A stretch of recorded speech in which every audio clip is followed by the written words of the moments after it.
G'day hobby friends. Gorilla Glue's Super Glue Pen. Is it worth the dollars? I say yes. Now this is my long-term review, as promised.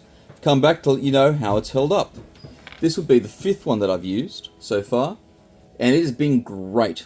When I'm doing larger terrain projects, I still like those open slather CA glue little foil things, but as far as doing little dibs and dabs, this thing is brilliant. You don't get glue on your fingers. This doesn't gunk up, that was my main fear.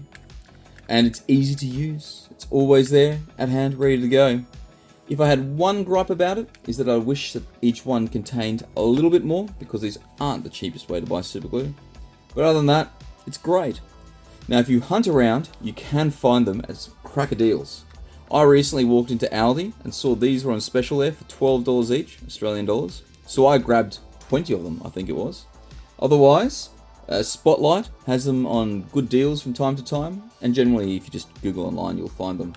However, everyone in this hobby should have one of these sitting on their workbench for when they just need a dab of just glue just there. Like and subscribe if you'd like to see more.